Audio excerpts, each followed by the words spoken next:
This is a Monochrome Pentax K5ii. That's right, this camera has been converted to monochrome by taking out the Bayer pattern color filter from its sensor. This camera belongs to James from Snappiness, who's awesome and offered me to have it for a month. He reviewed it in his channel, and also Ali from 1 Month 2 Cameras reviewed it. I'm going to leave links to their videos in the description below. The K5 was one of my main cameras between 2010 and 2014.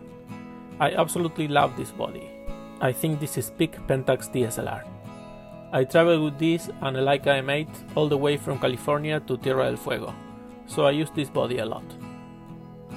Coming back to it was like seeing an old friend again.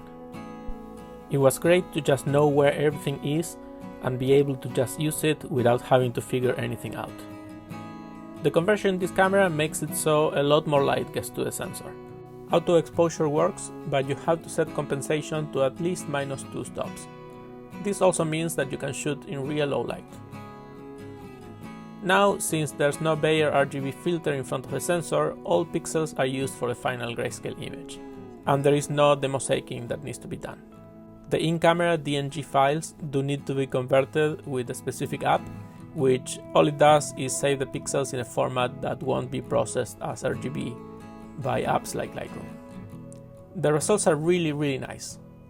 This is a 16 megapixel camera, yet for all practical purposes, since you're using all the pixels without interpolation, the image looks like it came from a much higher resolution sensor.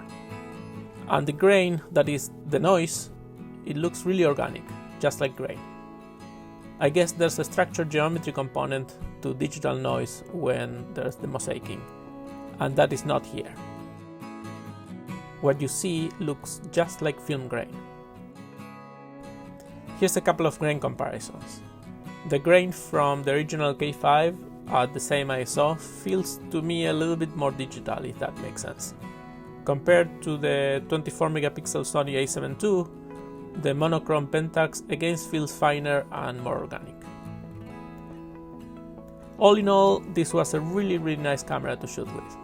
Going in, I was afraid that I would want one, but now I don't feel quite like that.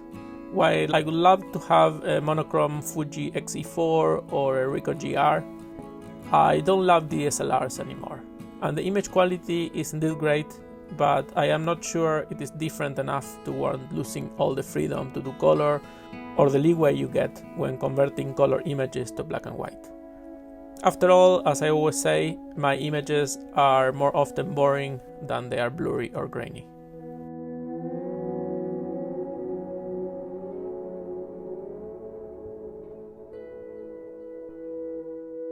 Huge thanks to James from Snappiness for lending me this camera. This was a lot of fun to shoot with. Check out my real photos at juanbuehler.com, and until the next video, cheers and goodbye.